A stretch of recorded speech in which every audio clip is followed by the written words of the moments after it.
चुनखडी असेल जे देवलमारी फॉर्मेशनचं कंटिन्युएशनचा भाग. तर नमस्कार गडचिरोली, मी प्रभात विश्वास. तर मित्रांनो, आपल्याला माहित पडलेलं आहे की कमलापूर या एरियामध्ये कोलशेगुडम या एरियामध्ये एका विहिरीमध्ये गरम पाणी निघत आहे.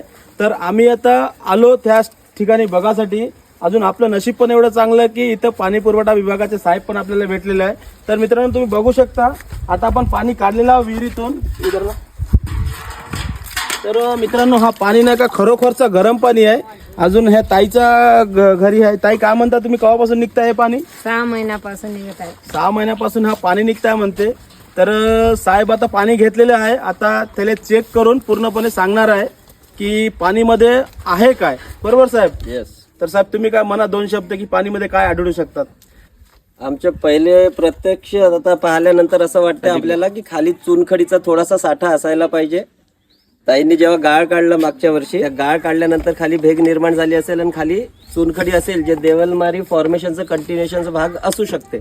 हे सध्या फक्त आपण एक प्रथम दर्शनी तर्क लावता.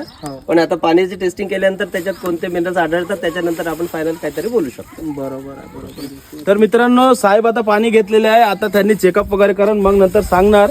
त्यातपर्यंत ह्या ताईने सांगितलेले आहे साहेब की विहिरीमध्ये कोणाला उतरू नको द्या, या पाणी तुम्ही पिऊ नका, काही पण दुर्घटना होऊ शकते. कोणत्याही प्रकारे एअर निघू शकते, कोणत्याही प्रकारे मिनरल असू शकते, काही सांगता नाहीत असं म्हणून साहेब सांगितले आहे. आणि टेस्टिंग साठी नेत आहे पाणी. ते पूर्ण तपासणी झाल्यानंतर रिझल्ट सांगतील तेव्हाच नाही याचा उपयोग करा. उपयोग करा.